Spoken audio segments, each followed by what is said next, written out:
Hey guys, welcome back. And if you're new, welcome. My name is Adelina and I make videos about living in a tiny house. Over the last few weeks, there have been some things that I had to take care of around the house. And I thought that I might as well share them with you. First thing was, I noticed one morning that when I woke up, there was some moisture around the corners of my windows. Now, the only time I've ever had problems with moisture in the past was during a particularly cold spell last winter when it was really cold, like minus 35 degrees Celsius. It was just, there was frost on everybody's windows, not just mine, but I haven't had that problem since. I have a Lunos air exchange system, and that normally takes care of any problems that I have with moisture.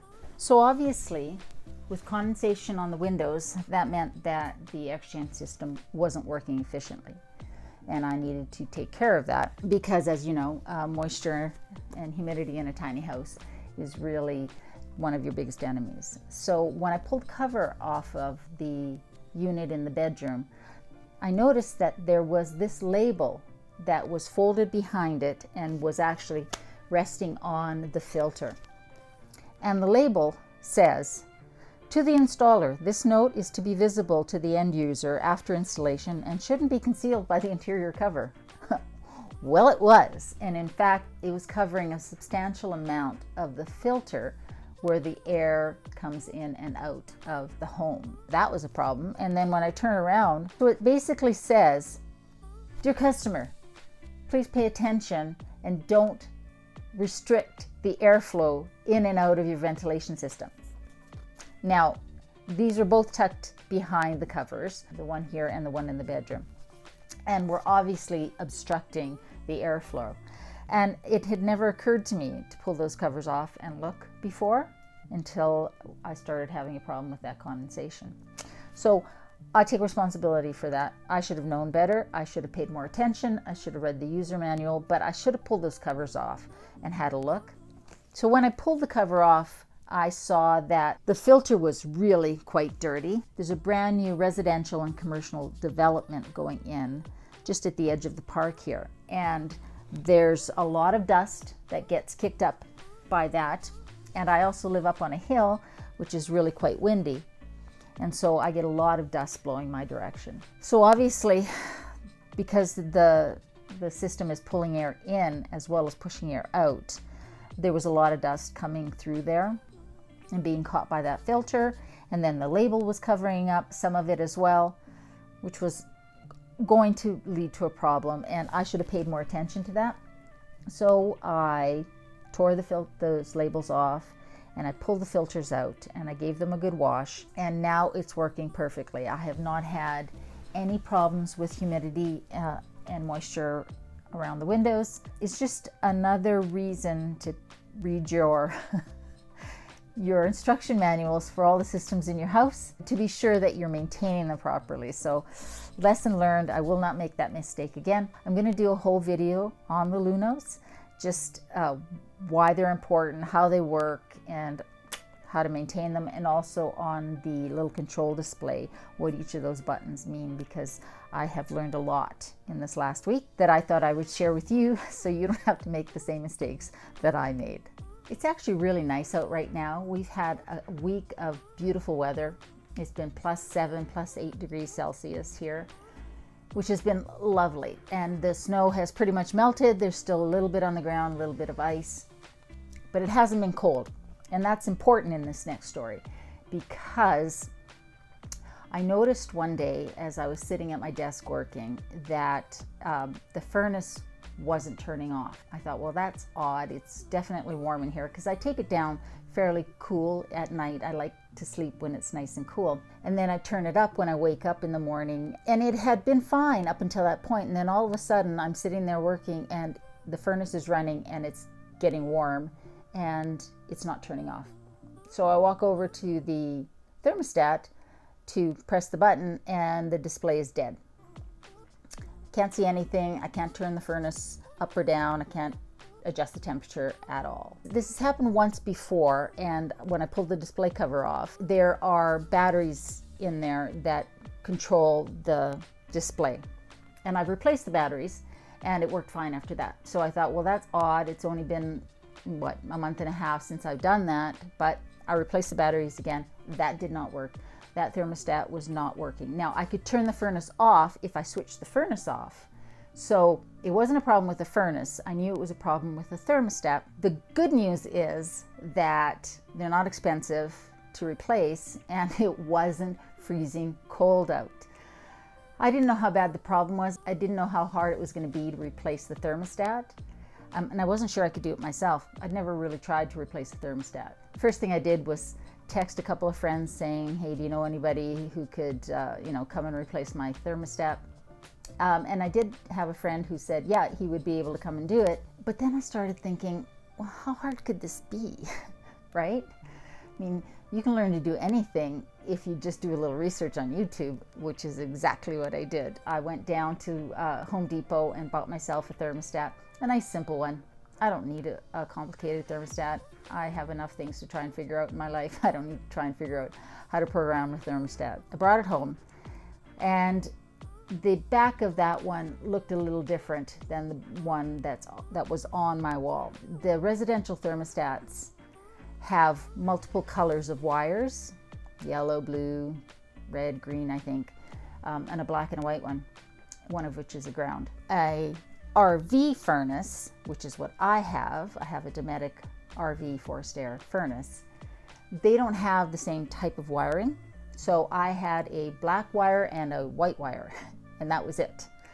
So I was not quite sure, and I wanted to be sure that I was hooking this sucker up properly. I texted my builder, and she had the electrician text me back, and I sent him some pictures, and he said, yep, put the black wire here, put the white wire there. Really, it was as simple as turning the power off to the house and unscrewing the old one and putting the new one on. It took me 10 minutes to do, and I felt so proud of myself for having figured it out and having saved money in having somebody do it for me or having to bother a friend to come and do it. I really do hate feeling like the pathetic female and having to call somebody in to fix things if I can try and fix them myself. Anyways, not a big deal. And then I flipped on the power to the house, and it worked perfectly. I did remember to go outside, and the plug underneath the gooseneck has the ground fault button on it, so I had to reset that to be sure that the plug for the external plug for the house, which is the one that the car gets plugged into when it gets cold enough, was reset. And that was it. A small repair, but I was really glad it wasn't a furnace problem. It was just a thermostat problem, and it took no time at all to fix. So I figured, since I was fixing thermostats and cleaning filters on the air exchange system, that I might as well take a look at the fire alarms in the house as well, make sure they were working. So I did that, and I did that today. I have a fire and carbon monoxide detector above the front door, and one that's just outside the bathroom door at the back of the house. I guess that's the front of the house, and by my bedroom. They're both wired into the electricity of the house with a battery backup. And so I got up on a stool just now to test it, and they're really loud. And one speaks and then the other speaks, and they sort of alternate in the alarm. And they were both working perfectly. But poor Sophie, my cat, she did not like it at all. She crawled up into the loft, and she was yowling, and, well, totally freaked her out.